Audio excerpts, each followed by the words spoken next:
자, 시작하겠습니다. 자, 안녕하세요. 안녕하세요. 자, 오늘 일기를 시작하도록 하겠습니다.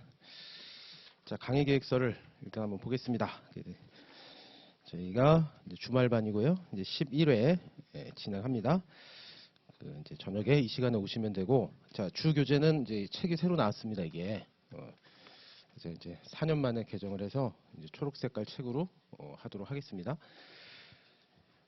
그리고 이제 강의 목표를 한번 보시면 이제 우리 국내에 있는 노동경제학 기본서 내용을 여기다 최대한 다 집어넣었으니까 여기에 있는 모형은 알아야 되겠습니다. 그리고 출제 가능성이 있는 그래프 한번 다 보고, 그리고 다음 시간부터 모의고사를 봅니다. 25점.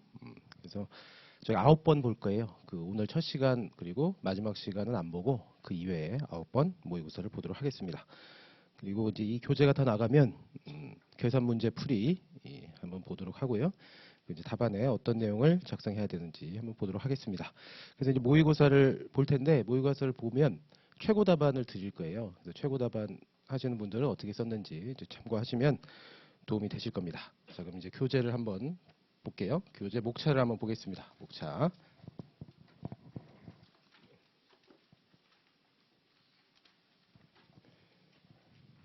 이게 이제 기존에 2020년 판 보시는 분도 계실 텐데, 그거랑 뭐 크게 바뀐 건 없고 이제 추가된 내용들이 있어요. 4년이 있다 보니까 이제 기본서들이 개정되면서 추가된 내용을 여기다 이제 반영을 했고, 또 이제 기본서도 이제 번역서다 보니까 그 기본서가 개정될 때마다 내용은 똑같은데 서술이 조금씩 바뀝니다. 서술이. 그래서 이제 바뀐 서술도 여기다 반영을 했어요. 그래서 추가된 내용이 궁금하시면 저희 오늘 수업 끝나고 이제 학원 게시판에다가 추가된 내용 정리해가지고 이제 올릴 겁니다. 그래서 그거 참고하시면 도움이 되실 거예요. 그리고 우리 동영상 보시는 분들도 안녕하신지요? 동영상 보시는 분들, 이 책이 오늘 개강하는 날에 나와가지고 이거 책 배송하려면 2, 3일 있다가 오겠네. 그때 수업 들어야지 이렇게 생각하실 수도 있는데, 그러실까봐 이 동영상 업로드 할 때 오늘 수업 나간 내용까지 다 업로드합니다. 교재는. 그래서 바로 수업을 들으시도록 하세요. 자, 그럼 이제 목차를 한번 보시면 노동 공급이 있고 노동 수요가 있어요. 2장에. 그리고 3장 보시면은 노동시장 균형이 있습니다. 여기까지가 이제 절반. 여기까지가 이제 절반이라고 보시면 되고, 이제 그 다음에 이제 4장, 5장, 6장 이렇게 있는데, 이제 4장, 5장, 6장, 7장, 8장 이렇게 있거든요. 이거는 다 독립적인 내용이다 보시면 됩니다. 그래서 노동 수요, 노동 공급, 그리고 제 3장에 있는 노동시장 균형, 요게 이제 하나가 유기적으로 연결이 돼 있고, 나머지는 다 단절이에요. 그래서 뒤에 뭐 5장, 6장 보시다가 이거 노동 수요 공급에서는 이렇게 설명 안 했는데 라고 하시면 그게 맞습니다. 그게 학자들이 다 단절해서 학자들이 주장한 내용들이 이렇게 뒤에 이렇게 수록되어 있기 때문에 1, 2, 3장하고 연계가 안 되는 내용들이 많아요. 그래서 1, 2, 3장은 유기적으로 보시고 그 뒤에 내용은 각 주제마다 그냥 단절로 개별적으로 학습을 하시기 바랍니다. 자, 그러면은 제 1장 노동 공급부터 한번 보도록 하겠습니다. 노동 공급. 이게 이제 연기 이후에 이제 1기고 이 수업 시간이 연기보다는 좀 짧아요. 11이라서. 그래서 연기만큼 자세하게 할 수는 없습니다. 그래도 이제 이해 가시게끔 이제 할 텐데, 만약에 보시다가 이해가 안 되면 연기책을 이렇게 한번 보세요. 연기책을 이렇게 보시면, 읽어보시면 이해하는 데 좀 도움이 되실 겁니다. 자, 그럼 1장 노동 공급부터 한번 보도록 하겠습니다. 노동 공급. 자, 그래서 노동 공급은 누구요? 근로자. 근로자 입장에서 보는 거예요. 근로자 입장에서 보는데, 이제 우리가 궁금한 건 이제 시험 문제에 나오는 건 요겁니다. 시험 문제에 나오는 건 근로 시간 어떻게 되느냐, 근로 시간 늘어나느냐 줄어드느냐, 이제 요거 보는 거예요. 이제 근로자 입장에서 근로 시간이 늘어날지 줄어들지를 예측하는 게 노동 공급입니다. 그래서 시험 문제 항상 노동 공급에 대해 다음 물음에 답하시오라고 하면 항상 요거 물어보는 거예요. 그래서 근로 시간이 늘어나냐 줄어드느냐, 이거를 그래프로 설명하는 겁니다. 그래서 노동 공급 나오면 근로 시간 물어보는 거다라고 알고 계시면 되겠습니다. 자, 그럼 근로 시간이 궁금한데, 사람들의 근로 시간이 어떻게 변하는지 보면 이 효용이 나와요. 효용. 이 효용이라고 쓰고 조금 더 쉽게 쓰면은 만족감입니다. 만족감.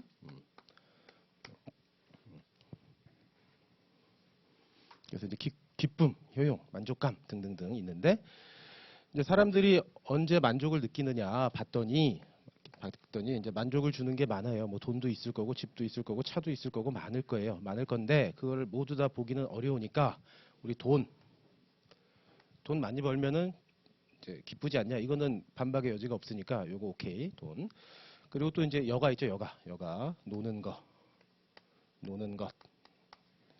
그래서 사람은 놀 때 행복하고 돈 많이 벌면 행복하답니다. 그래서 다른 게 많은데 우리는 이거 두 개만 볼 거예요. 그래서 이 돈은 자, 소득 혹은 소비 둘 다 똑같은 뜻입니다. 소득 혹은 소비 둘 다 똑같아요.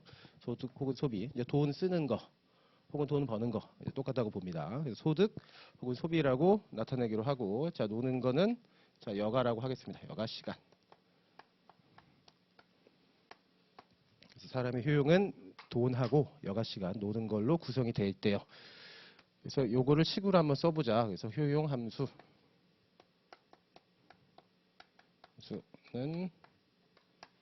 소득 혹은 소비 그리고 여가로 구성이 되어 있다. 이제 요겁니다. 그래서 이제 이 식을 기반으로 이제 푸는 거예요. 그래서 처음에 보면 이제 효용 함수라는 게 나오는데 얘는 이제 대표적으로 이제 이렇게 가정하기로 하는 겁니다. 가정. 우리 경제학 공부하시는 분들 아시겠지만 가정이 반이에요. 가정이.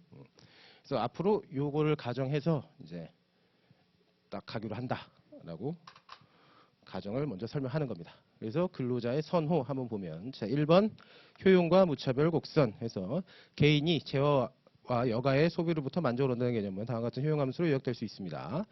그래서 이게 효용 함수입니다. 효용 함수. 자, 그 밑에 이 효용 함수는 어떤 사람이 재화와 여가의 소비하면서 느끼는 만족도 또는 행복감을 측정하는 지수로 표현합니다. 그래서 효용, 만족 혹은 행복 다 똑같은 뜻인데 우리는 이제 효용이라는 용어를 쓰기로 합니다. 자, 이 지수를 효용이라고 부르기로 합시다. 그래서 효용 지수가 높을수록 이 사람은 더 큰 만족감을 느낀다. 우리는 더욱 많은 재화를 소비하든 혹은 더욱 많은 여가 시간을 갖게 될 때 이 사람의 효용이 증가한다고 가정하기로 합니다. 그래서 돈 많으면 행복하고 많이 놀면 행복하다고 가정하기로 합니다. 자, 경제학 용어로 C와 L은 비재화가 아니라 재화. 비재화는 안 좋은 거. 재화는 좋은 거예요. 비재화는 안 좋은 거, 재화는 좋은 거. 한자로 쓰면은 비재화는 악재입니다. 악재. 나쁜 거, 악재. 그리고 재화는요, 선재예요. 선재. 착한 거. 그래서 좋은 거로 보기로 해요. 둘 다. 자, 그럼 그림 1에 특정 수준의 효용을 주는 소비와 여가의 여러 조합을 그림으로 표현하고 있습니다. 이러한 점들의 궤적을 무차별 곡선이라고 부르기로 합시다. 그래서 효용 함수가 이렇게 나왔어요. 이게 식이 나왔으니까 식이 우리 어릴 때 보면은 뭐 y는 뭐 ex 뭐 이렇게 나오면 이 다음에 뭐 나와요? 이 다음에 그래프로 그리거든요. 그래서 이게 식이 나왔으니까 얘도 그래프로 그릴 수가 있어요. 얘도 그래프로 표현할 수가 있습니다. 그래서 그래프로 한번 표현을 해보면 자, 우리는 소득하고 여가를 보기로 했잖아요. 그러면 하나는 소득 들어가고 하나는 여가 들어갈 거예요. 소득 들어가고 여가 들어갈 건데 이게 헷갈릴 일이 없는 게 자, 주인공이 여기 들어갑니다. 주인공이. 항상 주인공이 여기 들어가요. 자, 우리가 이거 뭐 본다고 그랬어요? 근로 시간 본다고 그랬죠? 시험 문제 물어보는 건 뭐예요? 근로 시간이에요. 근로 시간. 그래서 시간이 여기 들어갑니다. 시간이 여기 들어가요. 우리 분석의 대상이 되는 게 시간이니까. 세로축은요. 돈이 여기 들어갑니다. 소득 혹은 소비. 소득 혹은 소비. 여기는요. 여가 시간이 들어갈 거예요. 그래서 가로축은 여가 시간, 세로축은 소득 혹은 소비라고 합니다. 자, 이거를 왜 소득이면 소득이고 소비면 소비지 왜 이거 이렇게 자꾸 이렇게 두 개 쓰십니까? 라고 하시면 이 책마다 기본서마다 소득이라고 쓰는 책이 있고 소비라고 쓰는 책이 있어요. 둘 다 똑같아요. 그래서 시험 문제에 자, 소득 여가 모형 이렇게 나오면 소득이라고 쓰면 되고 소비 여가 모형이라고 나오면 소비라고 쓰면 됩니다. 시험에 주어지는 대로 쓰시면 돼요. 용어는. 그래서 소득, 소비. 자, 그래서 여기서 이제 무차별 곡선을 한번 그려볼 텐데요. 무차별 곡선.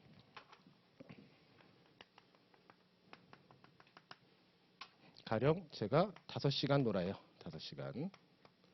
5시간 놀고 5시간 놀고 5만 원 벌어요. 5시간 놀고 5만 원 벌어요. 5시간 놀고 하루에 5시간 놀고 하루에 5만 원 법니다. 자, 이때 행복을 점수를 측정해 봤더니 80점이에요. 80점. 내 인생은 80점짜리 인생이에요. 80점.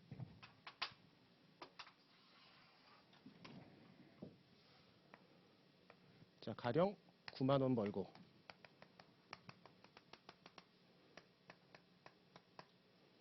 자, 가령 9만 원 벌고 1만 원이에요. 1만 원. 1시간. 1시간 놀고 1만 원. 놀고 1만 원. 그럼 1, 9 더하면은 10이니까 얘도 똑같이 80점짜리 인생일 것 같거든요. 80점짜리 인생일 것 같은데 80점이 안 나옵니다. 여기는.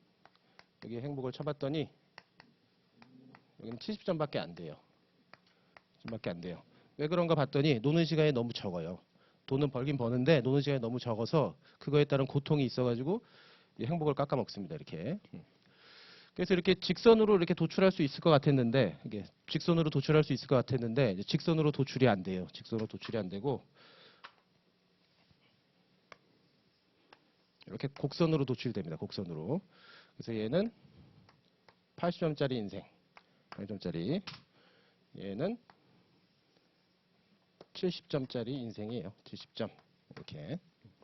직선으로 도출될 것 같은데 직선으로 도출이 안 돼요. 왜 그러냐면 자, 이거는 너무 극단적이에요. 극단적인 조합이거든요. 너무 극단적이에요.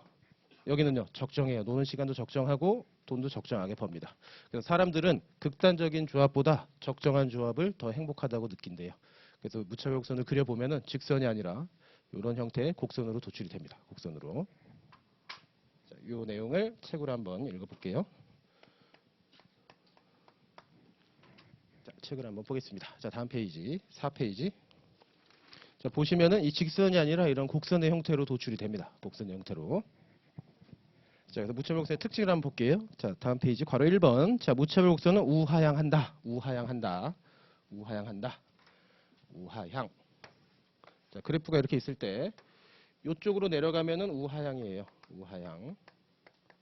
이쪽으로 내려가면 출발점이 이제 0이 여기니까 여기서 오른쪽. 오른쪽. 우측이죠, 우측. 우측으로 갈수록 내려가죠, 이렇게. 우측으로 갈수록 내려가니까 우하향이에요. 이렇게 생긴 것도 우하향입니다. 이렇게 생긴 것도. 이렇게 생긴 것도 우하향이에요. 이렇게 생긴 것도 우하향. 이거 다 우하향입니다. 우하향. 오른쪽으로 갈수록 떨어지니까 이렇게 내려가니까. 그럼 이렇게 가는 건 얘는 우상향이에요. 우상향. 이렇게 가는 것도 우상향. 이렇게 가는 것도 우상향. 이렇게 가는 것도 우상향입니다. 이렇게. 우상향, 우하향. 무차별 곡선의 특징은 직선인지 곡선인지는 아직 모르겠는데 이렇게 우하향하는 형태래요. 우하향하는 형태.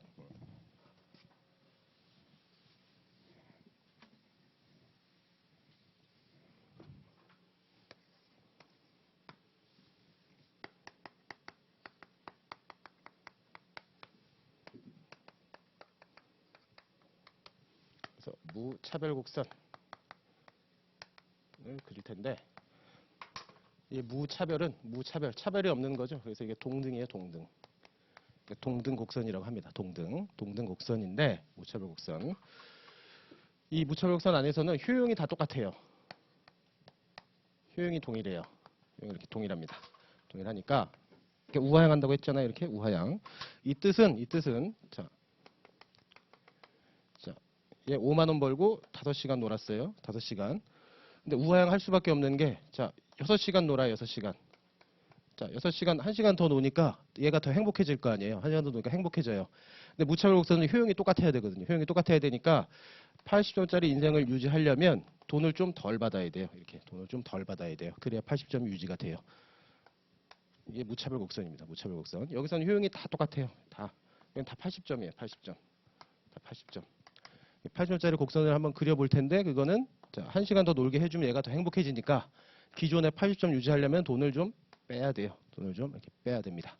그래서 우하향한다는 거예요. 하나 늘어나면 조금 더 빼야지, 좀 더 내려가야지 효용이 똑같아진다. 그래서 우하향한다는 얘기입니다. 자, 읽어보면은 괄호 1번 밑에 자, 어떤 사람에게 약간의 여가를 더 제공하면서도 효용을 동일하게 유지하도록 하는 유일한 방법은 이 사람의 소비, 돈 일부를 줄이도록 하는 거. 그러면 효용이 똑같아집니다. 이 곡선을 그릴 수가 있어요. 자, 괄호 2번 원점으로부터 멀리 떨어진 무차별 곡선이 더 높은 수준의 효용을 의미한다. 자, 얘랑 한번 비교해보면 얘는 90점일 거예요. 왜 90점이냐? 자, 5시간인데 5만 원이죠. 근데 얘는 똑같이 5시간인데 얼마 벌어요? 8만 원 벌어요. 8만 원. 돈 더 버니까 얘는 더 행복할 거예요. 똑같이 5시간 놀면서 돈 더 버니까 얘는 더 행복할 거예요. 그래서 원점에서 멀어지면 이 원점에서 멀어지면 더 높은 효용을 의미한다. 자, 바로 3번. 무차별 곡선은 서로 교차하지 않는다. 이 교차를 하면은 이게 분석이 안 돼요. 교차를 하면 분석이 안 됩니다. 자, 왜 그러냐면 자, 원점에서 멀어지면은 효용이 더 커진다고 했죠, 이렇게. 자, 원점에서 멀어지면 효용이 더 커져요. 얘는 지금 80점인데 자, 이거 교차를 해버리면 얘는 멀어지니까 여기서는 90점일 거예요. 근데 얘는 원점에 가깝죠. 그럼 얘는 70점일 거예요. 이렇게 되면 분석을 할 수가 없어요, 이게. 분석이 안 됩니다. 그래서 교차하게 그리지 않습니다. 분석이 안 되니까 이렇게 되면. 그래서 우리 무차별 곡선의 가정이 효용이 다 똑같다고 했는데 여기서는 70점, 여기서 90점 하면은 가정이 다 깨지기 때문에 교차하게 그리지 않습니다.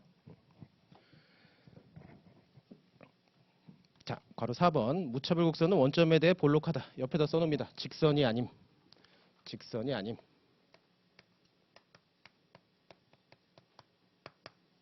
직선이 아니다. 직선이 아닌 뜻이에요. 원점에 대해 볼록하다는 얘기는 다시 말해서 직선이 아니다. 자, 읽어보면 무차별 곡선의 볼록성, 직선이 아닌 이유는 자, 효용함수의 형태에 대한 가정을 반영한 결과랍니다. 동일한 기간에 일과 여가 활동의 시간을 배분하는 개인을 관찰하게 되면 무차별 곡선이 원점에 대해 볼록해야만 한다는 결과를 얻게 된다. 이것도 마찬가지로 직선이면 분석이 안 됩니다. 직선이면 분석을 할 수가 없어요. 그래서 곡선이에요. 그래서 원점에 대해 이제 볼록하다고 했는데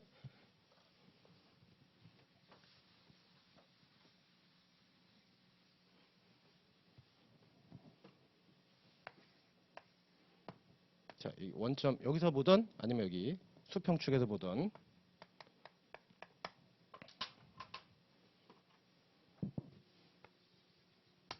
자, 이렇게 돼 있으면은 이 직선을 기준으로 이렇게 땅바닥으로 가까우면은 이게 볼록이에요. 이게 볼록하다고 해요. 땅바닥에서 이 직선을 기준으로 가깝게 다가오면 이게 볼록. 이 직선을 기준으로 땅바닥에서 이게 멀어지면 얘는 오목하다고 합니다. 오목. 이렇게 표현해요. 볼록 혹은 오목.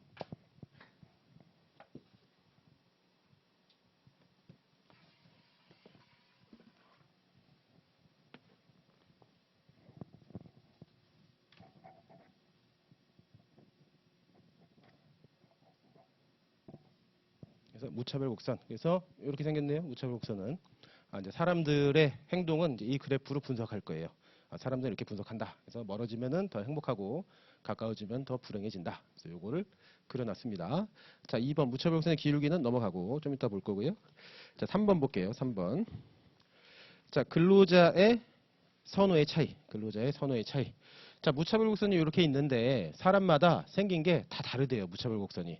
사람마다 생긴 게 다 다르다고 합니다. 보면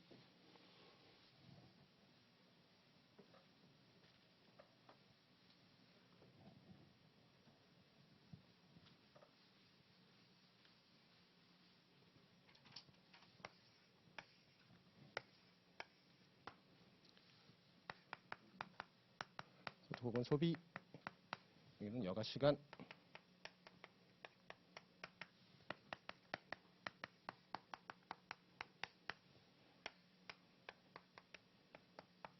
그래서 이제 이거는 시험에 나온 건데, 자, 한 명은 무차별 곡선이 이렇게 완만해요. 이렇게 무차별 곡선이 완만합니다. A라는 사람은. 근데 B라는 사람은 무차별 곡선이 이렇게 가파라요. 그래서 이 기울기라고 하는데 이 기울기가 완만함. 저 기울기가 거의 없어요. 거의 평평해요. 기울기가 거의 없어요. 근데 얘는요, 기울기가 가파름. 기울기가 이제 가파라요.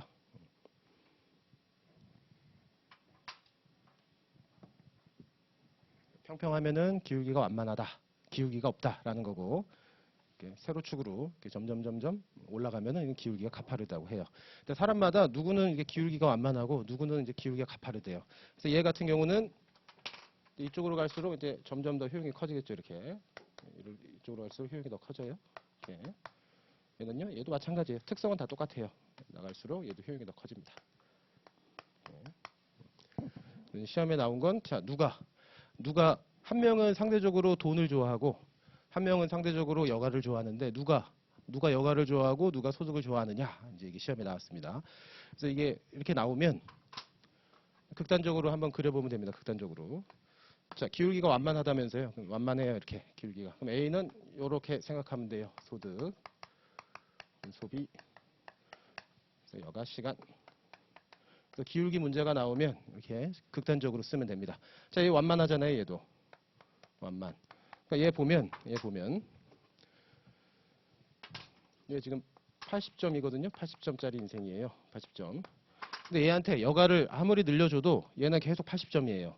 얘는 여가를 늘려줘도 아무런 변화가 없어요. 그러니까 얘는 여가에 별로 관심이 없는 애입니다. 그럼 얘는요. 얘 효용을 높여주려면 돈 넣어줘야 돼요. 돈. 그러면은 90점 인생이 돼요. 그러면 90점짜리 인생이 됩니다. 그래서 이렇게 완만한 친구는 뭐 소득, 선호. 얘는 이제 돈을 좋아하는 사람이에요. 소득을 선호한다. 노는 시간 아무리 늘려줘봐야 똑같아요. 효용이 똑같아요. 근데 돈 늘려줬더니 팡 하고 튀어요. 그래서 얘는 소득 선호자다. 그럼 마찬가지로 기울기가 가파라요. 이렇게.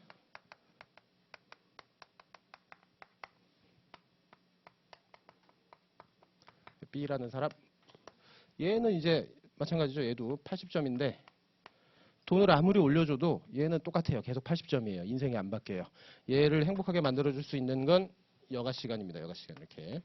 여가 시간. 그랬더니 움직이네요. 이렇게 되니까 얘는 여가 선호예요. 여가 선호. 여가 선호. 이쪽으로 쭉 와서 자, 기울기가 완만하면은 뭘 선호한다고요? 소득. 선호. 얘는요? 여가 선호. 그래서 한 명은 소득을 평평하면 평평할수록 이제 돈을 굉장히 좋아하는 사람이고 가파르면 가파를수록 여가 시간, 노는 걸 더 좋아하는 사람이다. 그래서 요거 두 개를 구분할 수 있어야 됩니다. 자, 그럼 이쪽으로 책을 한번 읽어보면 자, 3번 근로자 사이의 선호의 차이. 사람마다 이제 선호가 달라요. 선호. 좋아하는 게 다르다는 얘기죠. 좋아하는 게 다른데 한번 읽어보면 자, 그림 3은 두 명의 근로자 신디와 민디의 무차별곡선을 보여주고 있는데 신디의 무차별곡선의 기울기는 매우 가파르답니다. 매우 가파르대요. 이는 그녀가 느끼는 한계 대처율이 매우 크다는 것을 시사한다. 즉 신디에게 1시간의 여가를 포기하도록 하기 위해 상당한 정도의 소비를 추가할 수 있을 만큼 그녀를 보상해야 된다. 신디는 명백하게 줄칩니다. 여가를 매우 좋아하는 사람. 가파르니까 여가를 매우 좋아하는 사람이래요. 무차별곡선이 가파르면 여가를 매우 좋아하는 사람.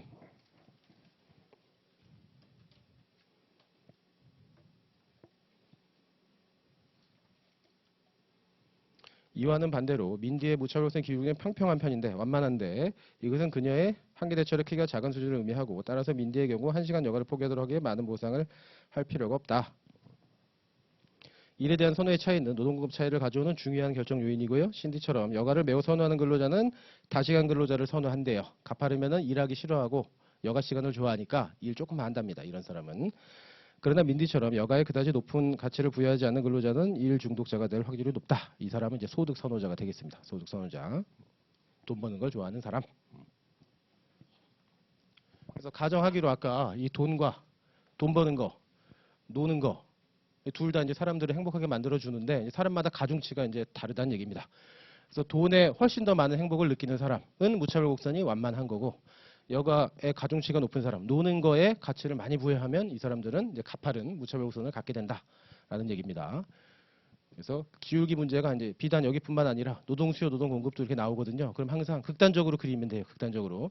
완만하다고 하면은 이렇게 그냥 딱 수평으로 한번 그려보시고 가파르다라고 하면 수직으로 딱 놓고 그려보시면 됩니다. 결과는 똑같아요.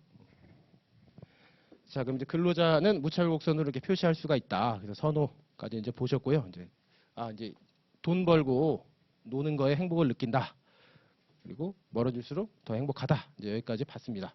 자, 이렇게 되면 그럼 이제 무한정 돈 벌고 무한정 놀면 이제 무한대로 행복해질 거예요.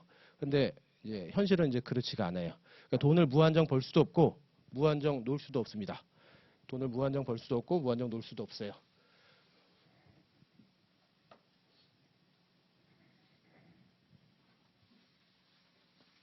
그걸 한번 볼게요. 그래서 개인의 효용은 소득 혹은 소비, 돈, 그리고 여가 시간인데 무한정 돈 벌고 무한정 놀고 싶은데 이게 안 돼요. 이게 안 됩니다. 이게 안 돼요. 왜? 이 제약이 있어요. 제약. 무한정 돈을 벌고 싶은데 제약이 있어요. 뭐예요? 시간. 시간이란 제약이 있어요. 무한정 놀고 싶은데 안 돼요. 시간이란 제약이 있습니다. 그래서 이 시간이란 제약 조건을 한번 볼 거예요. 시간이란 제약 조건. 그래서 사람은 총 이용 가능 시간이 있습니다. 총 이용 가능 시간이 있어요. 그러니까 잠자는 시간 빼고, 잠자는 거는 내가 이용 가능한 시간이 아니죠. 이건 살기 위해서 필수적으로 해야 돼요. 그래서 그런 시간 다 빼고 내가 선택할 수 있는 시간, 선택할 수 있는 시간을 총 이용 가능 시간이라고 할게요. 그래서 보통 얘를 일주 100시간 정도로 봅니다. 100시간. 일주 100시간. 잠자는 시간 다 빼고, 잠자는 시간 다 빼고, 일주 100시간 정도를 봐요.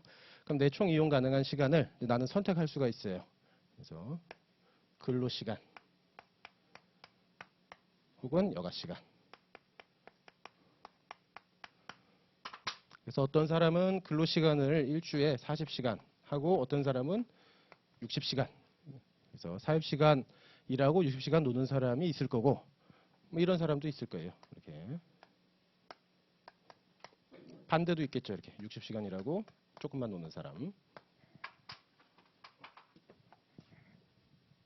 자, 그럼 이 사람은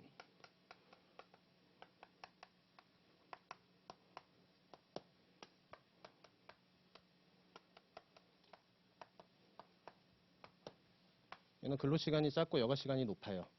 얘는 무차별곡선이 어떻게 해요? 가파른 형태라고 추정할 수 있어요. 가파를 거예요. 이 사람은. 근데 이 사람은요.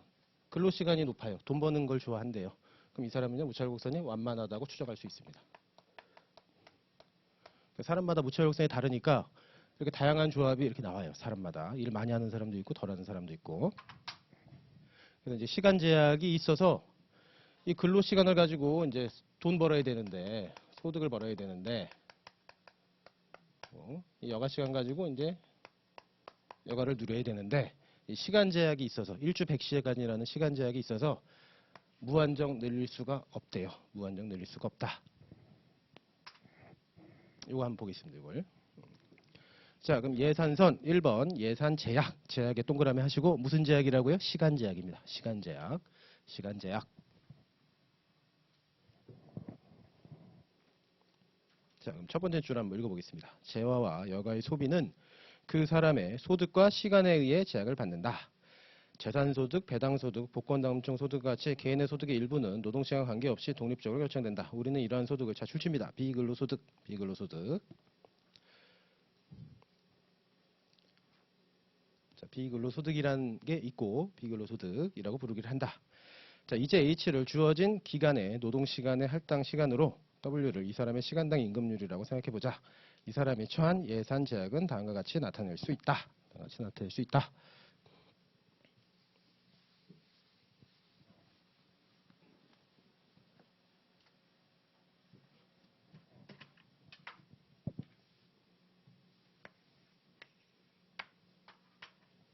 자, 얘는 똑같이 유지가 됩니다. 소득, 소비, 그리고 여가 시간 있고, 자, 무차별 곡선은 이렇게 생겼다고 했어요. 이렇게. 얘는 80점. 근데 바깥으로 나가면 되니까 바깥으로 무한정 막 나가려고 할 거예요. 바깥으로 무한정 나가려고 할 건데 이 시간 제약이라는 애가 딱 막습니다. 더 이상 못 나가게. 딱 막아요. 그래서 무한정 행복해질 수가 없어요. 그거를 이제 볼 거예요. 자, 무한정 나가고 싶어 하는데 우리는 시간 제약이라는 게 있어서 자, 이 사람은 이제 돈 버는 거에서 행복을 느낄 텐데 돈 버는 거에서 행복을 느낄 텐데 이 사람의 소득은 근로소득과 비근로소득이라는 게 있대요. 자, 근로소득은 임금 곱하기 근로시간이 될 겁니다. 근로시간. 그래서 비근로소득. 이 사람의 소득이에요. 소득. 자, 임금 곱하기 근로시간.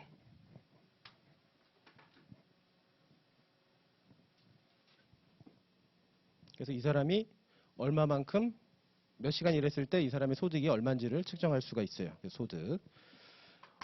그래서 효용을 높여주는 게 이제 소득이라고 했는데 여가는 안 보나요? 여가는. 얘만 보면 여가를 볼 필요가 없어요. 얘만 보면.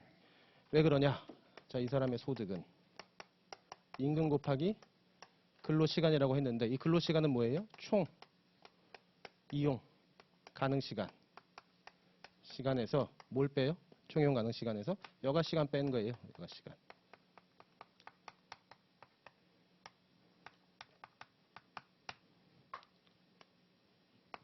그래서 이 식 하나로 여가시간까지 다 해결할 수가 있습니다. 그래서 여가시간까지 다 확인을 할 수가 있어요.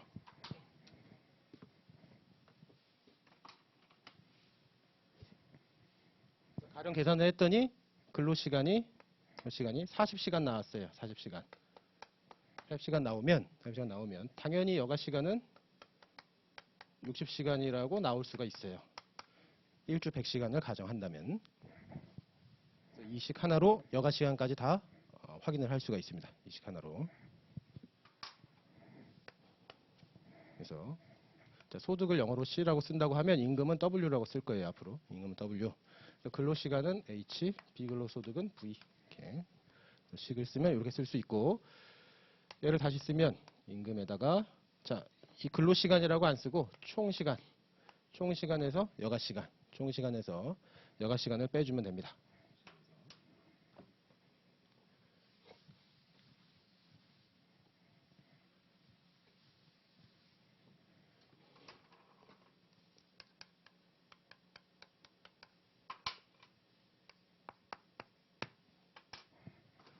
이 식을 기억하시면 됩니다.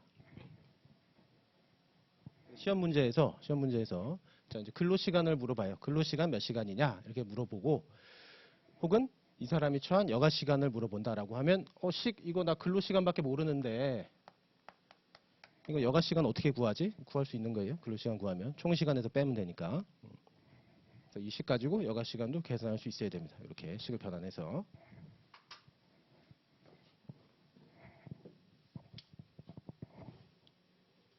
자, 그럼 식 1 한번 볼까요? 자, C 이제 이게 무슨 식인지 이제 아시겠죠?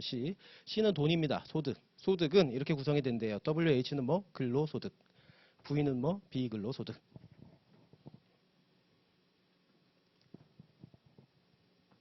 자, 다음 단락. 자, 임금률이 고정되어 있다는 가정하에서 개인의 예산 제약선은 쉽게 그림으로 나타낼 수 있습니다. 그려볼 거예요. 이 사람은 자신의 시간을 일을 하거나 여가를 즐기거나 두 가지 방법을 사용할 수 있고요. 두 가지 활동에 배분할 수 있는 총 시간은 일주일 동안 사용할 수 있는 총 시간 T와 같다. 그래서 T는 H 플러스 L. T는 뭐라고요? 총 이용 가능 시간. H는요? 근로 시간. 나머지 L은요? 여가 시간이 되겠습니다. 여가 시간. 그래서 식을 식 2로 이렇게 바꿀 수 있어야 되겠다는 겁니다. 식 2로 바꿀 수 있어야 되겠다.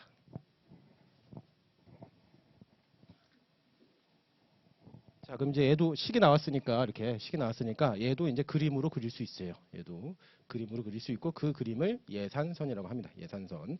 한번 읽어볼게요. 2번 예산선. 두 번째 식은 기울기가 마이너스 임금률인 직선의 형태를 가진다. 자, 마이너스 임금률이라고 나 있는데 마이너스는 의미 없습니다. 이거는 마이너스는 의미 없고 그냥 임금이에요. 기울기 동그라미 하시고 임금률. 이 두 개만 알면 됩니다. 기울기, 임금률.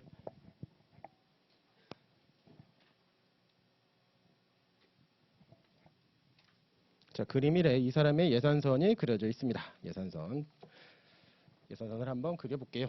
예산선을.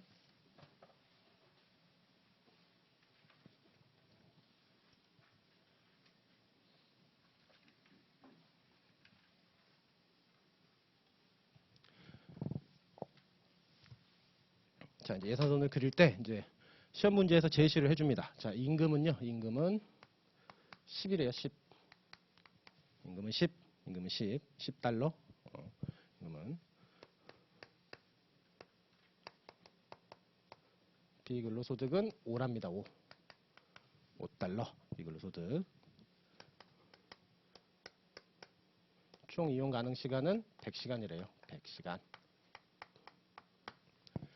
자, 이때 이 사람의 예산선을 그려보아라 라고 하면 한번 그려보겠습니다.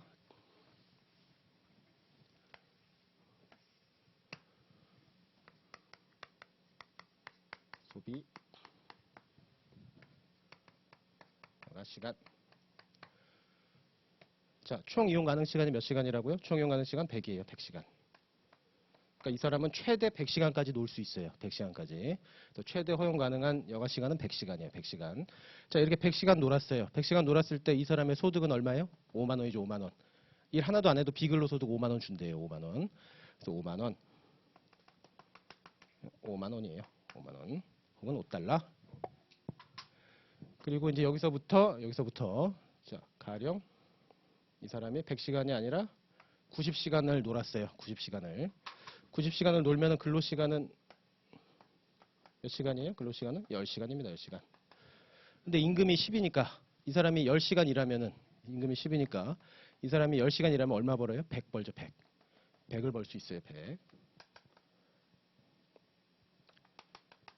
그래서 이 사람의 근로소득은 100에다가 비근로소득 5. 그러니까 105만 원 벌 수 있습니다. 이때는. 그래서 이런 식으로 쫙 연결을 해보면 여기까지 돼요. 여기까지 이렇게 직선의 형태로 도출이 됩니다. 직선의 형태로 이렇게 도출이 돼요. 직선의 형태로. 자, 그럼 여기 이 점은 최종 얼마예요? 2점. 자, 여가가 0시간이니까 이때 근로시간은요. 근로시간은 100시간이에요. 100시간. 이때 근로시간은 100시간이에요. 여가시간이 0이니까. 여가가 0이면 근로시간이 100시간입니다. 100시간. 그럼 이때 얼마 벌어요? 1000. 내가 일해서 1000 벌어요. 1000. 임금이 10이니까 100시간 일해서 1000만 원 벌 수 있어요. 1000. 거기에다가 비근로소득 5.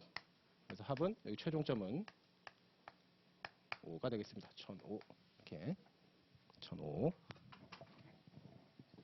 그래서 예산서는 이런 직선의 형태고 요거 이 기울기는요. 임금이 되겠습니다. 임금.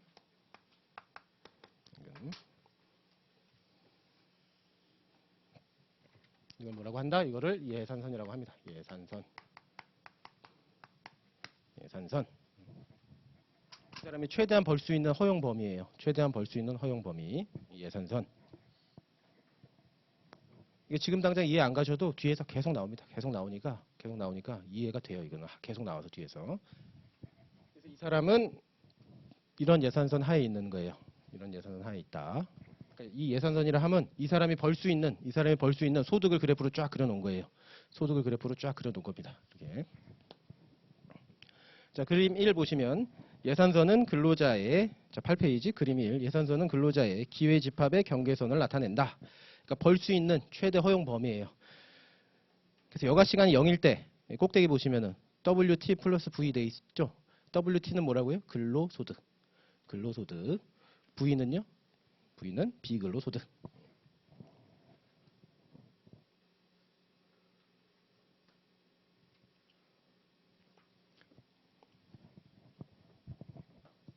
그래서 시험 문제에 예산선을 그리라고 나오면은 첫 번째 그려야 될 게 이거.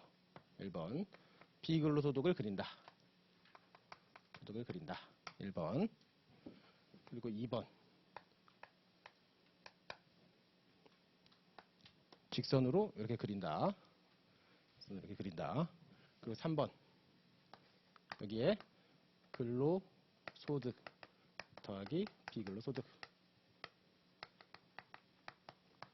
요거 계산해서 여기다 쓰면 됩니다.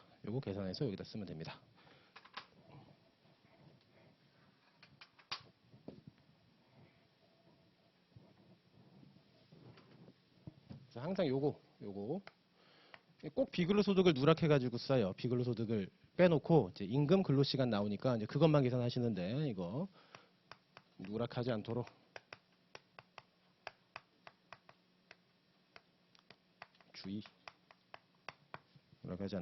주의를 합니다.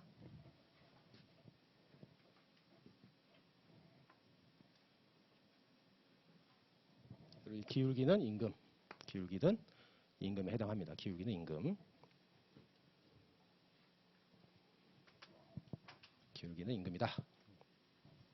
이 기울기가 뭐냐면 이 선이 이렇게 가면 갈수록 이렇게 가파르지않아요. 이렇게 이 선이 점점점 이렇게 올라가잖아요. 이 선이 점점점 이렇게 올라가는데 이 올라가는 거를 누가 만들어요? 이 임금이 만드는 거예요. 임금이 만들기 때문에 그걸 기울기라고 합니다. 임금이 만들기 때문에 이 선을 변동시키는 게 기울기거든요. 이 기울기. 얘는 뭐에 연동이 돼요? 임금에 연동이 돼요. 이 선의 기울기는 점점 돈을 더 버니까 돈을 더 버니까 선이 이런 형태로 나와요. 뭘 더 버니까요? 돈을 더 버니까. 그 돈은 뭐예요? 임금. 그래서 임금에 따라서 이 선이 막 바뀌어요. 이제 임금에 따라서. 자, 그래서 예산선까지 보셨습니다. 예산선.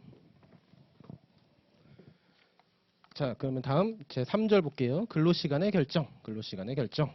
근로시간의 결정.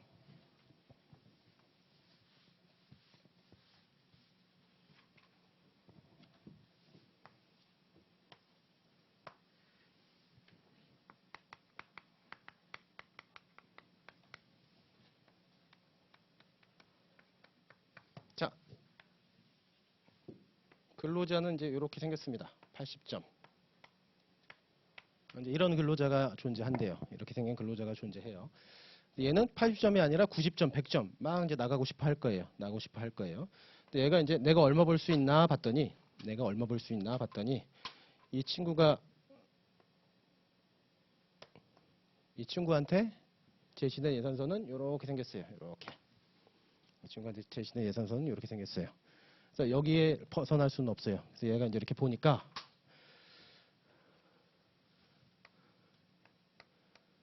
A점을 선택할까라고 봤더니 A점 선택하면 얘 얼마예요? 얘 인생 80점이에요. A점을 선택하면 80점인데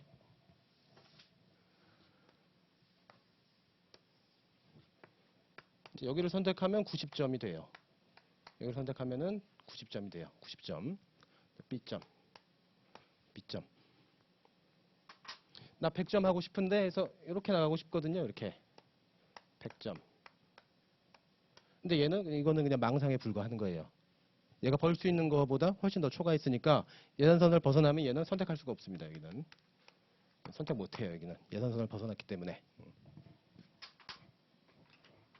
이제 둘 중에 하나를 선택해야 돼요. 얘는 둘 중에 하나를 선택해야 되는데 A점을 선택할 수도 있고 B점을 선택할 수도 있습니다. 근데 효용을 극대화. 효용 극대화하는 개인은 어디를 선택합니까? B점을 선택합니다. B점. B점을 선택할 거예요. B점. 효용이 가장 크니까 여기가. 그래서 여기를 선택한다. 자, 그렇다면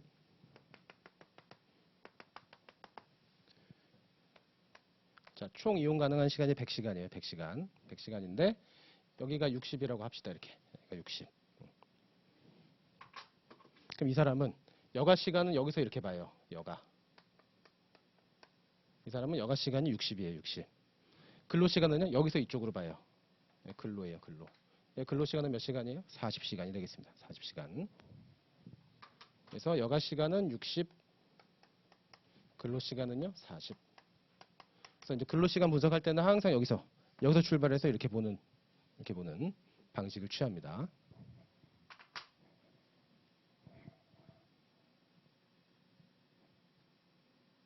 그래서 여기까지 효용 극대화하는 개인은 여기까지. 책을 한번 읽어보겠습니다. 책. 자, 1번 효용 극대화. 그래서 효용 극대화란 말을 항상 써줘야 돼요. 효용 극대화란 말을 항상 써줘야 되는 게 저는 그냥 80점짜리 인생으로 살 건데요. 이렇게 얘기하면 할 말이 없어요. 이렇게 얘기하면. 그럼 또 아무것도 분석을 할 수가 없어요. 그래서 효용 극대화를 항상 가정합니다. 효용 극대화를 항상 가정한다. 그래서 효용 극대화. 자, P점은 효용 극대화를 추구하는 이 근로자가 선택한 소비 그리고 여가 시간의 최적 조합을 의미합니다. 이 근로자는 P에서 달성 가능한 수치입니다. 가장 높은 수준의 무차별곡선상에 있으며 이때 U 스타의 효용을 얻는다.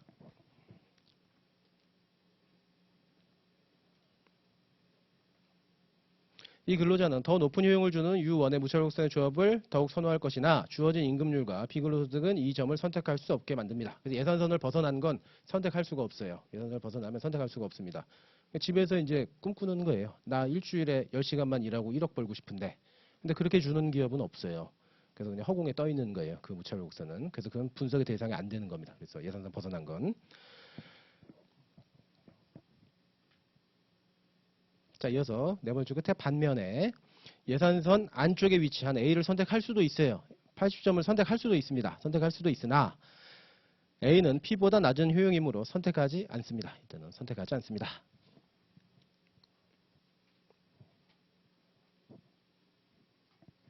그리고 이제 그림 밑에 그림 1 해가지고 이제 그림 제목이 이렇게 써 있잖아요. 그 답안지 쓰실 때는 항상 그림 번호와 그림 제목을 반드시 써야 됩니다. 반드시. 예, 그래프가 여러 개 나오기 때문에 설명할 때 그래프에서 같이라고 하면 이게 그림 1을 얘기하는 건지 그림 2를 얘기하는 건지 알 수가 없기 때문에 그림 번호를 반드시 쓰시고 그림 제목도 쓰세요. 그림 제목은 요 똑같이 쓸 필요 없습니다. 똑같이 쓸 필요 없고 본인이 그린 그림 그냥 그거 제목대로 하시면 돼요. 그냥 그림 1 해놓고 효용 극대화 이렇게 해도 됩니다. 그림 제목은 아무거나 쓰셔도 됩니다. 엉뚱한 것만 아니면. 근데 그림 제목 그냥 그림 번호만 쓰면 안 되나요? 라고 하시면 그림 번호만 쓰고 그림 제목을 안 쓰면 이게 쓰다 만 것처럼 보여요. 채점자 입장에서. 앞에 사람 뒤에 사람 다 그 그림 번호 옆에다가 제목 써놨는데 이제 그림 번호만 있고 그림 제목이 없으면 아 급해가지고 이거 안 썼나 보다. 더 꼼꼼히 보게 됩니다. 사람인지라. 그래서 뭐라도 그림 제목을 반드시 쓰시기 바랍니다. 자, 따라서 최적의 소비와 여가는 예산선이 무차별곡선과 접하는 점을 달성된다. 자, 접하는 점 주치시죠. 접하는 점, 접하는 점, 접하는 점, 접하는 점.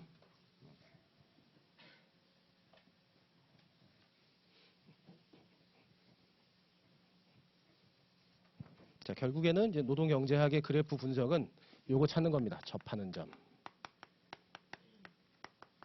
점. 라고 되어 있는데 이게 뭐랑 똑같냐면 유일한 점이에요. 유일한 점. 유일한 점. 유일한 점. 이 유일한 점을 우리는 어려운 말로 균형이라고 합니다. 균형. 우리는 균형점을 찾는 거예요. 균형점. 균형점을 찾는 겁니다. 균형. 균형이 뭔데요? 균형이. 균형은 이동의 유인이 없는 상태예요. 균형은 이동의 유인이 없는 상태입니다. 딴 데 갈 데가 없다는 거예요. 그래서 이렇게 연결이 됩니다. 접하는 점. 접하는 점. 이 균형이에요. 접하는 점. 접하는 점이 뭐라고요? 유일한 점. 딴 데 갈 데가 없는 거예요. 점, 그거 딱 하나예요. 딴 데 갈 데가 없어요. 그걸 보고 균형이라고 합니다. 이렇게. 균형. 그러니까 유일한 점, 접하는 점, 균형 다 똑같은 말입니다. 유일한 점, 접하는 점, 균형. 즉 이동의 유인이 없는 상태, 딴 데 갈 데가 없어요. 이게 무슨 말인지 한번 보죠. 이게 무슨 말인지 한번 볼게요.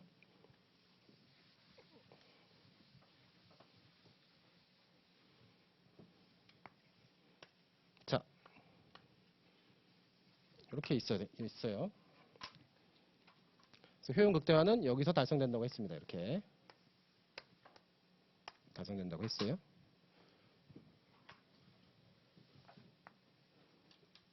자, 얘 여기도 선택할 수 있었거든요. 80점짜리 인생. 근데 여기는 선택 안 해요. 이 점은 균형이라고 하지 않습니다. 이 A점과 B점은 균형이라고 하지 않아요. 얘는 다 80점이니까 여기 가도 80점, 여기도 80점이거든요. 근데 여기는 균형이 아니에요. 왜? 여기도 갈 수 있고 여기도 갈 수 있거든요. 이런 건 균형이라고 하지 않아요. 균형점은 어디예요? 여기. 얘는 90점짜리 인생을 유지하려면 이 점 말고는 갈 수 있는 데가 없어요. 그래서 이걸 보고 균형이라고 합니다. 균형. 얘는요 균형이라고 안 해요. 왜? 여기 안 가고 여기 가도 되거든요. 여기 안 가고 여기 가도 돼요. 그래서 둘 다 80점이에요. 이때는. 그래서 이때는 균형이라고 하지 않아요. 이게 균형입니다. 균형. 노동경제학의 모든 건 다 이 유일한 점, 유일한 점, 유일한 점, 접하는 점. 요거 찾는 겁니다. 노동경제학은 그래프를 그릴 때 유일한 점. 이게 균형이다. 균형. 균형이란 말이 이제 계속 나오는데 다른 데 갈 데가 없는 게 균형이에요. 다른 데 갈 데가 없는 게. 자, 그럼 이제 이 균형에서 균형의 특징이 있어요. 자, 기울기가 동일해요. 기울기가 동일해요. 이게 무슨 말이냐? 무슨 말이냐? 자, 예산선의 기울기는요. 지금 이게 예산선이죠. 예산선. 예산선은 이렇게 생겼어요. 기울기가 이런 모양이에요. 기울기가 이 정도. 이 정도 얘는 좀 평평해요. 근데 이때 이 무차별 곡선은요. 빨간 애는 가파라요. 이렇게. 지금 가파른 형태잖아요. 무차별 곡선이. 그러니까 기울기가 달라요. 기울기가 달라요. 이때 이 A점에서는 예산선은 완만해요. 상대적으로. 근데 무차별곡선은요. 무차별곡선은 가파라요. 곡선은 가파름. 두 개 비교했을 때 무차별곡선은 이렇게 가파르고 예산선은 평평해요. 두 개 비교해 보면 여기는요. 여기. 이번에는 반대입니다. 이제 이번에는 자, 이번에는 예산선이 가파라요. 가파름. 무차별 곡선은요. 무차별 곡선은 평평해요. 곡선은 완만함. 기울기가 달라요. 이때는 얘가 선택하지 않는 점을 봤더니 기울기가 달라요. 근데 여기는요. 기울기가 똑같아요. 무차별 곡선의 기울기나 예선선의 기울기나 기울기가 똑같습니다. 그래서 우리가 흔히 말하는 이 균형은 이 기울기가 동일하는 거예요. 기울기가 동일한 거. 이게 균형입니다. 이게 균형. 그래서 균형에서는 무차별 곡선의 기울기, 무차별 곡선의 기울기, 그리고 예산선의 기울기가 동일해요. 이렇게 기울기가 동일해요. 그게 균형이에요. 그래야 유일한 점이 나옵니다. 이게 균형.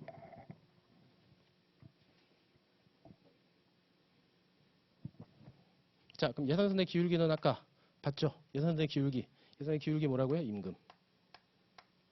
그 예산선이 그렇게 생기도록 만들어주는 게 뭐라고요? 그게 기울기고 그게 임금이에요. 임금. 자, 그럼 임금하고 무차별 곡선의 기울기가 똑같아야 된대요. 무차별 곡선의 기울기가 똑같아야 된다. 무차별 곡선의 기울기가 똑같아야 된다. 라고 하는 건 얘는 한계 대체율이라고 합니다. 한계 대체율.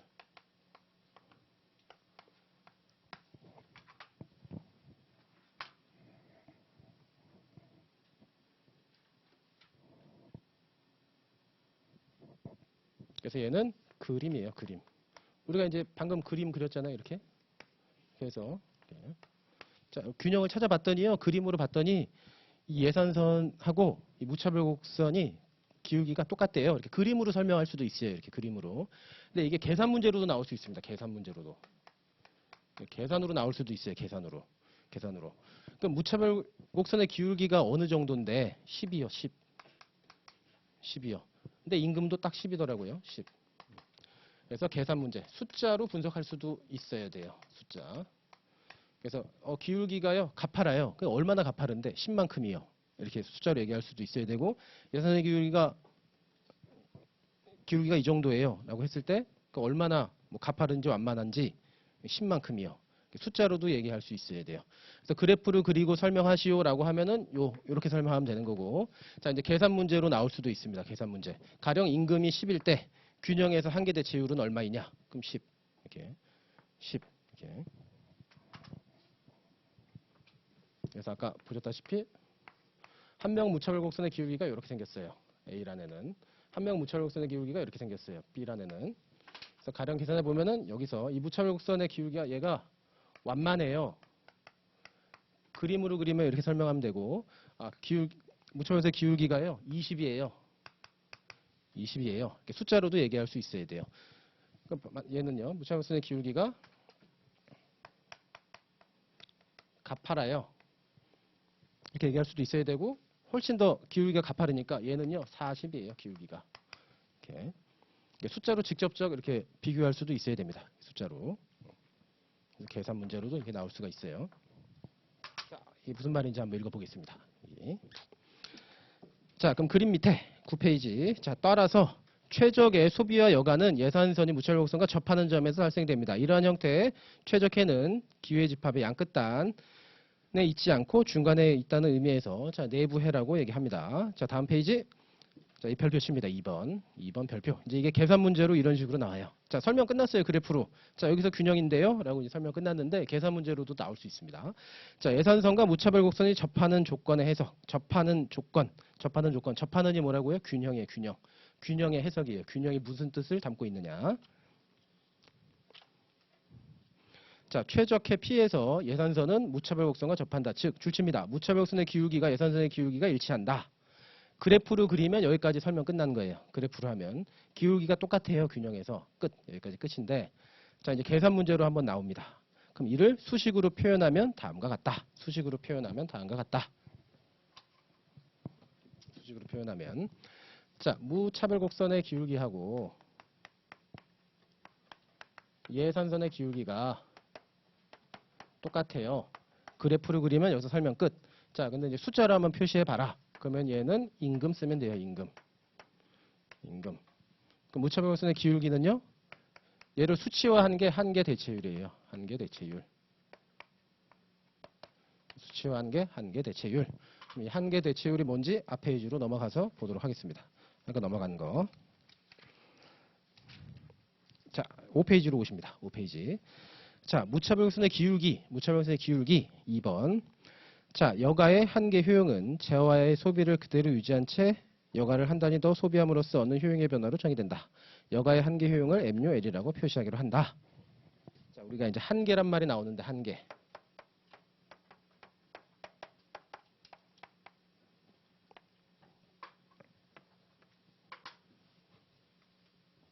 한계란 말이 나오는데 한계 효용. 한계 효용. 자, 이 한계는 한 단위예요. 한 단위. 한 시간일 수도 있고 1분일 수도 있고 뭐 정하기 나름입니다. 한개 하나 늘었을 때 얼마나 더 깊어지느냐, 효용이 얼마나 더 늘어나느냐, 이게 한계 효용이에요. 하나 더 늘었을 때 얼마나 더 효용이 늘어나느냐. 그래서 이게 여가의 한계 효용이 될 수도 있고 소득의 한계 효용이 될 수도 있습니다. 여가도 1시간 놀면은 더 깊어질 테니까 1시간 놀 때 얼마나 더 깊어지는지 측정하는 거예요. 그리고 1달러 혹은 1원 더 벌었을 때 얼마나 더 깊어지는지를 측정하는 거예요. 그게 한계입니다. 한계. 그래서 앞으로 한계 나오면은 한 단위. 자, 그럼 다시 한번 읽어보면 여가의 한계 효용은 이제 아시겠죠? 여가를 1시간 혹은 1분이라고 가정할 수도 있고 1시간이라고 가정할 수도 있어요. 근데 여기서는 다 시간 단위로 보니까 여가의 한계 효용 한 단위 1시간을 더 추가했을 때 깊어지는 거. 그래서 한계 효용은 재화의 소비를 그대로 유지한 채 여가를 한 단위 더 소비함으로써 얻는 효용의 변화로 정의됩니다. 이게 한계 효용이에요. 자, 여가의 한계 효용을 MUL이라고 표시하기로 합니다. MUL인데 MU 여가. 그래서 MUL. 그래서 읽는 방법은 이게 첫 번째예요. 밑에 있는 게. 그리고 이렇게 읽습니다. 그래서 이런 형태의 문자가 나오면 여가의 한계 효용. 그래서 이런 약자가 많이 나오는데 이렇게 많이 나오는데 얘를 첫 번째 읽는 거예요. 얘의 예. 이렇게 얘의 예. 자, 이어서 이와 유사한 방식으로 여가 시간을 유지한 채로 재화의 소비를 1달러 더하는 경우 발생하는 효용의 변화로 소비의 한계 효용을 정의합니다. 소비의 한계 효용은 MUC라고 표시하자. 우리는 여가와 소비에 모두 효용을 주는 바람직한 활동이라 가정하기 때문에 여가와 소비의 한계 효용은 모두 양수해야 됩니다. 둘 다 행복한 거니까 효용은 무조건 늘어나야 된다는 얘기예요. 하나 더 늘리면. 자, 그림 1에 X에서 Y로 무차별곡선을 따라 이동함에 따라 무차별곡선의 기울기는 효용 수준을 그대로 유지한 상태에서 소비를 한 단위 더 하기 위해 여가 시간을 얼마나 포기할 의향이 있는지를 측정한다. 자, 그러면은 무차별곡선의 기울기를 숫자로 한번 나타내 볼게요. 자, 무차별곡선의 기울기를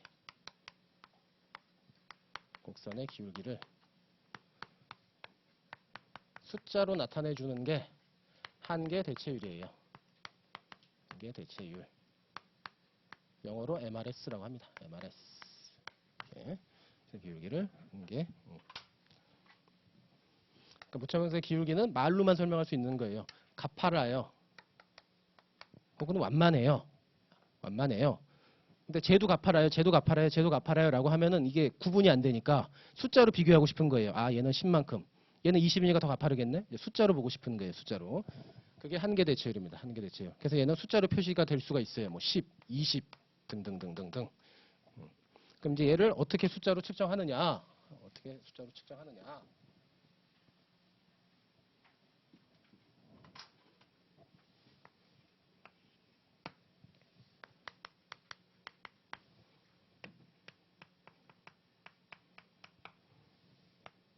자, 이렇게 생겼다고 그랬습니다. 80점짜리 인생이에요. 80점짜리 인생. 여기서는 효용이 다 똑같습니다. 효용이 다 똑같아요. 그래서 무차별곡선의 기울기.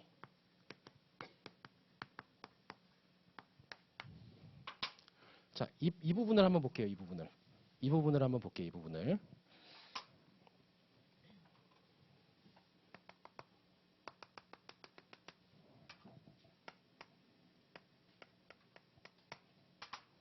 지금 10시간 놀고 있고 20만 원 벌고 있다고 할게요. 20만 원. 10시간 놀고 있고 20만 원 벌고 있다고 할게요. A. 여기.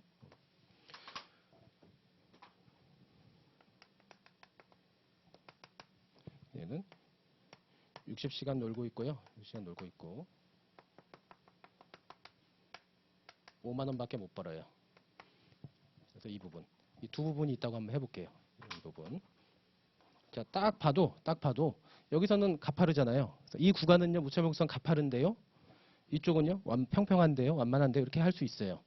근데 숫자로 한번 비교해 봐라고 하면 이제 숫자로 비교를 해줘야 돼요. 그럼 무차별곡선의 기울기 숫자로 바꾼 게 한계 대체율이라고 했습니다. 한계 대체율. 한계 대체율의 뜻은 효용을 유지한 상태에서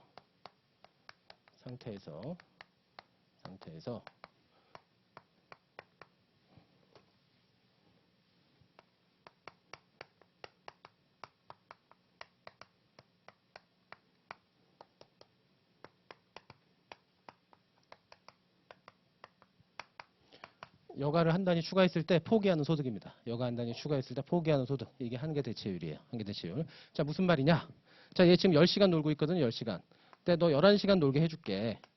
1시간 더 놀게 해줄게. 라고 하면 1시간 더 놀게 해줄게. 라고 하면 얘는 더 행복해질 거 아니에요. 더 행복해지니까 그대로 행복을 80으로 하려면은 얘는 이제 돈 포기할 거예요. 그래서 얘한테 물어봅니다. 너 1시간 놀게 해주면 너 돈 얼마나 포기할래? 얼마나 포기할래?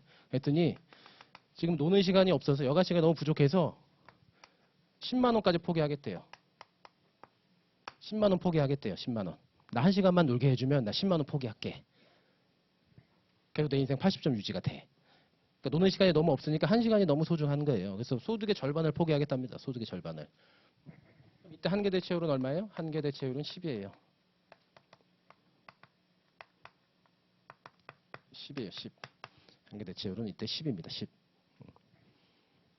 얘한테도 이제 한번 물어볼게요. 얘한테도. 똑같아요. 얘 지금 60시간 놀고 있는데 61시간. 자, 너 1시간 더 놀게 해주면 1시간 더 놀게 해주면 돈 얼마나 포기할래? 봤더니 거의 포기 안 한대요. 49,000원.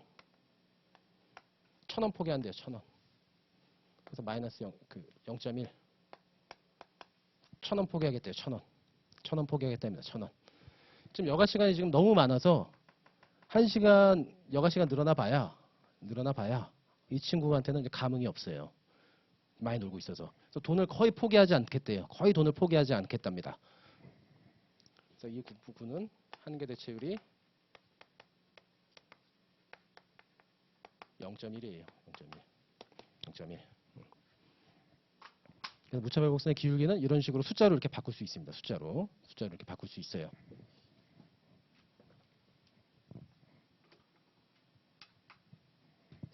그럼 한계 대체율이 10이에요. 이거를 그림으로 설명하면 어떻게 해요? 그림으로 말한다고 하면 무차별 곡선의 기울기가 이때는 기울기가 가파라요. 가파름. 그림으로 설명하면 무차별 곡선의 기울기가 가파라요. 숫자로 하면요. 숫자가 이렇게 크게 나와요. 라고 할 수 있는 거고 얘도 그림으로 나타내면 이제 숫자가 작잖아요. 그래서 그림으로 나타내면 무차별 곡선의 기울기가 작아요. 완만해요. 이렇게 설명할 수도 있는 겁니다. 이렇게. 가파라요. 완만해요. 이렇게 할 수도 있고 숫자로 이렇게 나타낼 수도 있어요. 숫자로. 무차별 곡선의 기울기 그림으로 볼 수도 있고 이렇게 숫자로 측정할 수도 있습니다. 1시간 더 놀게 해줄 테니까 너 얼마 포기하겠냐? 그럼 그 포기하는 게 기울기를 완성시키는 거예요. 기울기를 가파른지 혹은 완만한지. 아까 보셨는데 무차별 곡선의 기울기가 가파르면은요. 뭘 좋아한다고요? 가파르면 얘는 여가를 선호하는 거예요. 그래서 여가 선호하는 걸 나타낼 수가 있죠. 1시간 놀게 해줬더니 1시간만 놀게 해주면 내 소득의 반을 포기하겠다. 그러니까 얘는 여가가 좋은 거예요. 돈 많이 포기하겠대요. 여가 1시간만 달라. 근데 얘는요. 여가가 상관이 없어요. 얘는 여가랑 상관이 없어요. 돈 포기 못 하겠대요. 나 여가 시간 늘려줘도 나 돈 포기 못 하겠어. 그래서 이 완만한 경우는요. 얘는 소득 선호라고 볼 수가 있는 겁니다. 소득 선호. 완만한 경우는 소득 선호, 가파르면은 이제 여가 선호예요.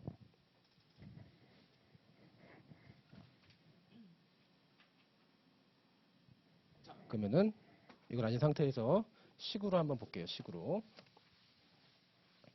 자, 그러면 MRS 한계대체율, 한계대체율, 한계대체율, 숫자로 나타내는 한계대체율, 한계대체율.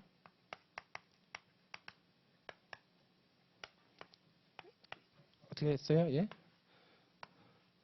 너 여가 1시간 줄 테니까, 너 여가 1시간 줄 테니까, 이게 이제 변한다는 얘기예요. 여가 1시간 추가해 줄 테니까, 너 소득 얼마나 변화시킬래? 소득 얼마나 변화시킬래? 식으로 쓰면 이렇게 됩니다. 식으로 쓰면.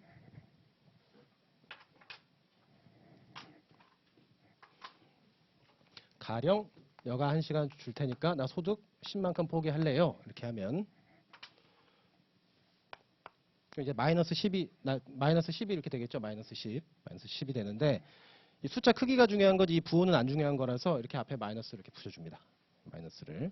그러니까 부호가 중요하지 않으니까 그냥 양수화 시키려고 이 마이너스를 앞에 이렇게 붙여줘요. 그래서 한계대체율 식은요 이렇게 돼요. 그래서 10이에요.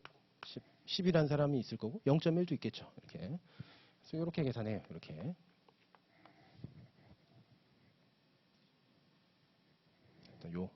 요 식으로 계산을 합니다. 요 식으로.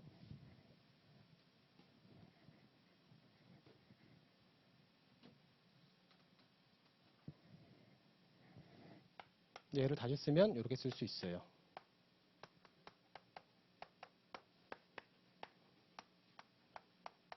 그래서 여러분들은 요 식을 암기해야 됩니다.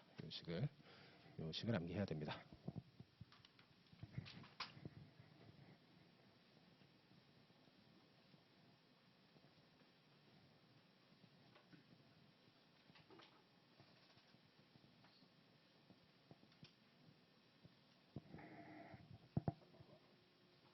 자, 이 식이 어떻게 나왔냐면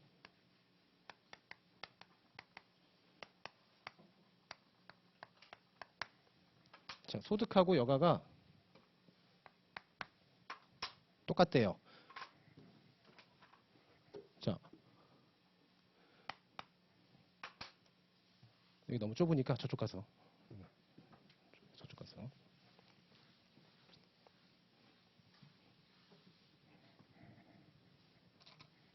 다시 한계대체율은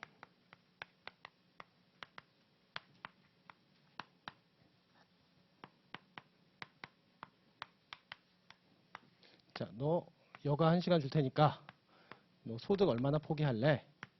자, 이렇게 구한다고 했습니다. 그래서 누구는 10 나오고 누구는 뭐 0.1 나오고.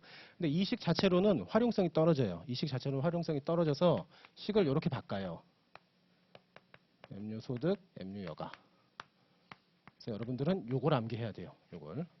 M류 소득, M류 여가. 요걸 암기해야 되는데 이 식이 어떻게 갑자기 뜬금없이 이렇게 나왔냐. 이렇게 위치가 바뀌잖아요. 얘가 올라가고.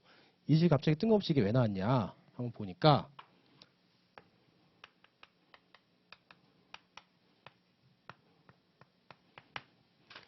자, 여가 1시간 줄 테니까 여가 1하고 소득 10하고 똑같아요. 여가 1하고 소득 10하고 똑같대요. 얘는 지금. 똑같으니까 10만 원 포기하는 거 아니에요. 여가 하나 줬더니 소득을 10만큼 포기하겠대요. 똑같대요. 근데 10하고 1하고 똑같지가 않잖아요. 그럼 뭔가 앞에 숨어 있을 거예요. 뭔가 앞에 숨어 있을 건데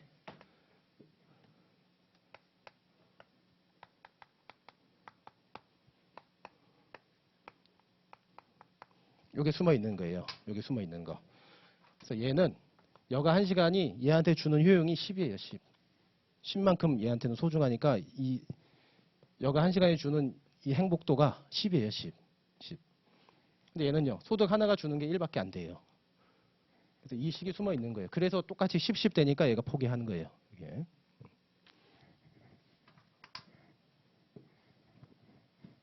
자, 그럼 이 식을 나누기로 이렇게 빼요.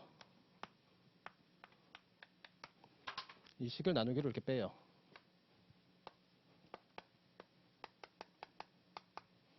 그래서 이게 똑같다고 이렇게 볼 수 있는 겁니다. 똑같다고. 그래서 이게 암기하시면 되는데 이 식이 갑자기 왜 튀어나왔냐? 요 사이에서 이제 숨어 있다가 튀어나온 거예요. 여기서. 아니 바보도 아니고 여가 하나밖에 안 줬는데 왜 소득을 10이나 포기해? 이거 바보 아니야? 라고 할 때 그 이면에 숨어 있는 게 행복도가 달라요. 얘한테 가져다 주는 행복도가 다르기 때문에 그래요. 그래서 그 행복도로 나타난 거예요. 무차별곡선 기울기는. 그래서 이 식은 반드시 암기해야 됩니다. 이거 M유 소득분의 M유 여가 이거. 이게 한계 대체율이에요. 한계 대체율.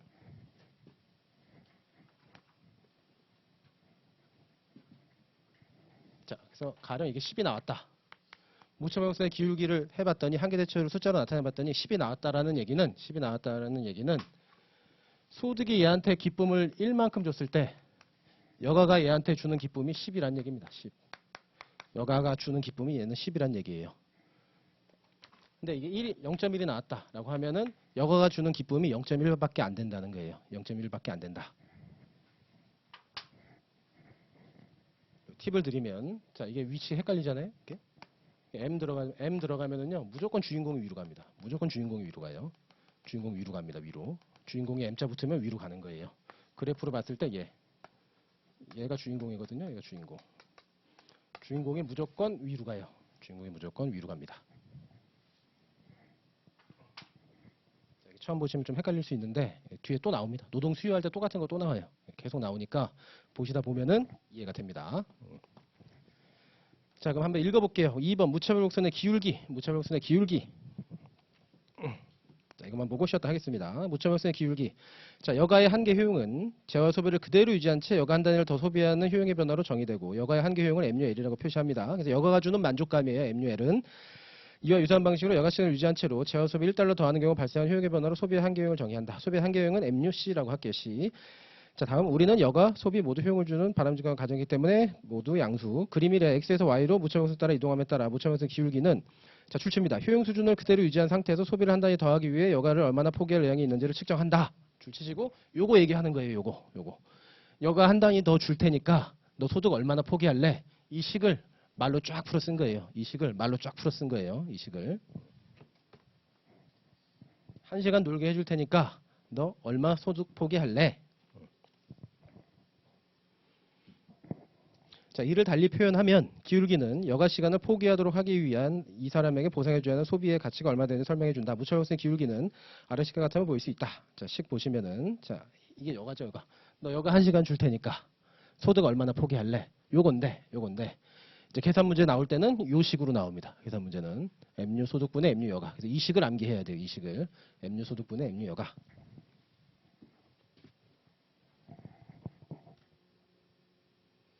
자, 그래서 식 밑에 자, 무차별곡선 기울기의 절대값. 무차별곡선 기울기는 그림이에요. 그림. 이건 그림이에요. 가파라요. 평평해요. 그림인 거고 의 절대값. 이제 숫자로 표현한다는 얘기죠. 절대값은 숫자로 표현한다는 얘기예요. 절대값은 한계 효용의 비율을 의미하는 것으로서 자, 소비의 한계 대체율이라고 불리는데 소비의 한계 대체율하고 여가의 한계 대체율이 다른가요? 똑같아요. 소비의 한계 대체율은 여가의 한계 대체율이랑 똑같아요. 이건 함정 문제로 나올 수가 없어요. 소비의 한계 대체율, 여가의 한계 대체율 다 똑같아요. 그래서 이 책이 번역할 때 앞에를 잘라먹고 번역해서 이렇게 된 거고 주석 한번 봅니다. 자, 여가의 소득에 대한 한계 대체율이라고 부를 수 있는 거예요. 여가의 소득에 대한 한계 대체율. 그래서 그냥 한계 대체율이라고 알아두시면 됩니다. 한계 대체율.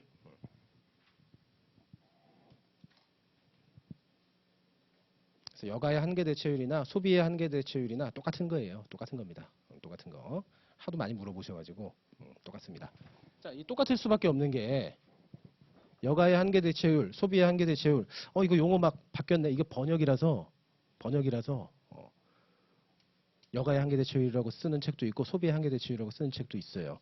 근데 이제 이렇게 용어가 바뀌면 항상 여가 1시간 추가했을 때 폭이 얼마나 하냐 이렇게 되는데 반대로 하면은 소득 더 줄 테니까 여가 얼마나 포기하나 이렇게 봐야 되나? 머리 아파 하시는데 이렇게 보나 이 기울기가 바뀌어요? 똑같아요. 어차피 기울기는 똑같아요. 여기를 기준으로 보든 여기를 기준으로 보든 기울기도 똑같아요.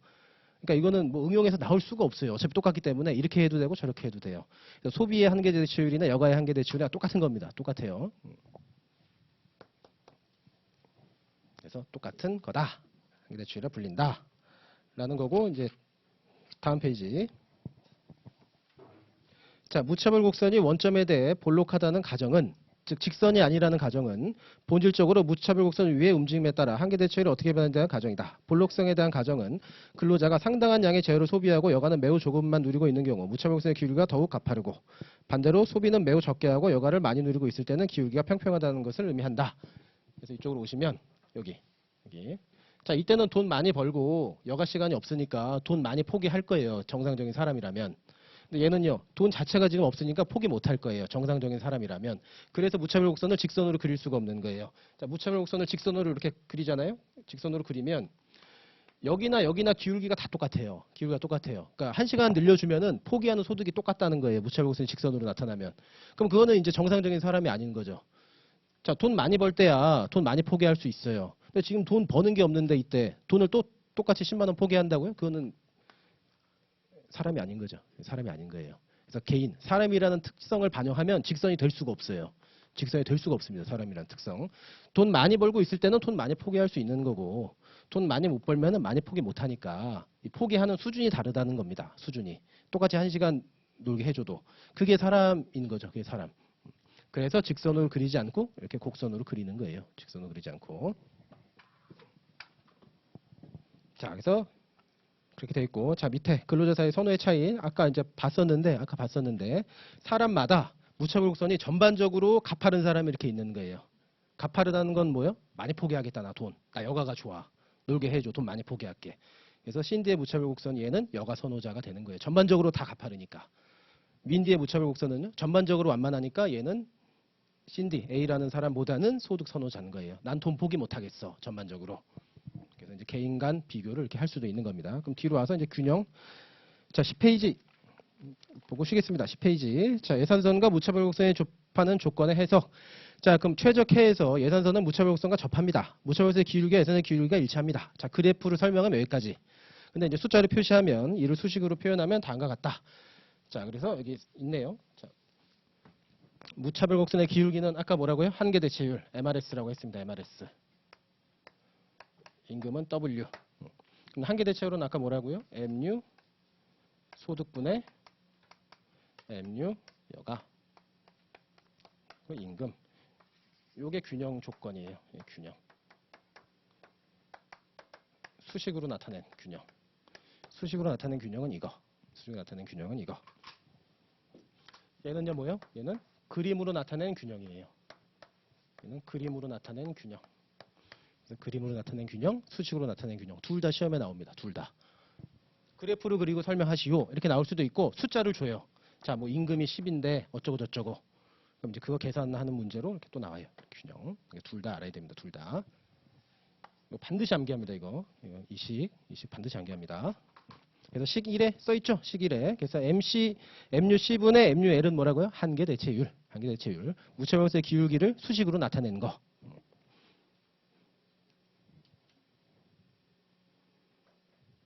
자, 그래서 식 밑에 소비와 여가의 최적점 선택점에서 균형점에 대해서 자, 한계 대체율 2 임금률과 일치합니다. 한계 대체율이 임금률과 일치한다. 그래서 두 가지로 설명할 수 있다고 했습니다. 그림으로 나타내면은 두 개 기울기가 똑같아요. 그림으로 나타내면 이렇게 할 수도 있고 한계 대체율하고요. 임금이 계산해 봤더니 똑같아요. 이렇게 얘기할 수도 있는 거예요. 자, 여기까지 보셨고 쉬었다가 비근로소득 보도록 하겠습니다.